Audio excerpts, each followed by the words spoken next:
आप जानते हैं कि भगवान श्री कृष्ण की कुछ मूर्तियों में उन्हें नथ पहने हुए दिखाया जाता है। ऐसा माना जाता है कि माता यशोदा ने कृष्ण को एक लड़की की तरह सजाया था ताकि वे राक्षसों और नकारात्मक शक्तियों से सुरक्षित रहें।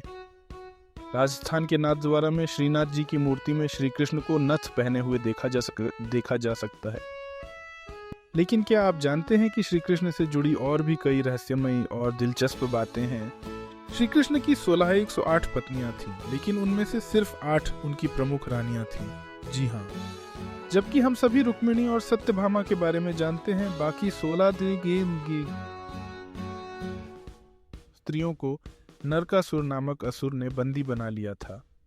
श्री कृष्ण ने उन्हें मुक्त कराया और उनके सम्मान की रक्षा के लिए उनसे विवाह किया। लेकिन यह भी कहा जाता है कि भगवान श्री कृष्ण ने अपनी योगमाया से हर रानी के साथ अलग अलग रूप में समय बिताया, जिससे सभी को उनकी दिव्य उपस्थिति का अनुभव हुआ। अब जरा सोचिए, श्री कृष्ण की बांसुरी को श्राप मिला था। उनकी बांसुरी की धुन सिर्फ गोपियों को ही नहीं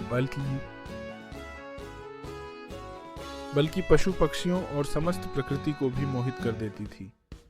लेकिन जब श्री कृष्ण इस धरती को छोड़कर गए तो उनकी प्रिय राधा बेहद दुखी हो गईं। कहा जाता है कि इसके बाद श्री कृष्ण ने कभी अपनी बांसुरी नहीं बजाई। कुछ कथाओं में यह भी आता है कि उन्होंने अपनी बांसुरी यमुना नदी में प्रवाहित कर दी, जो उनकी लीला के अंत का संकेत था। श्री कृष्ण के बचपन से जुड़ी एक और अद्भुत कथा यह है कि उनके चरण धरती पर नहीं पड़ते थे। जब वे छोटे थे तो उनके माता पिता नंद बाबा और यशोदा मैया को यह बताया गया था कि राक्षस उन्हें मारने की कोशिश करेंगे। इसलिए जब भी वे कृष्ण को घर से बाहर ले जाते तो ध्यान रखते कि उनके पैर कभी जमीन पर न पड़े, ताकि उनके चरणों के निशान देखकर कोई भी राक्षस उनका पता न लगा सके। इतनी रोचक कहानियों के बाद भी श्री कृष्ण के जीवन में कई और अद्भुत रहस्य छिपे हुए हैं।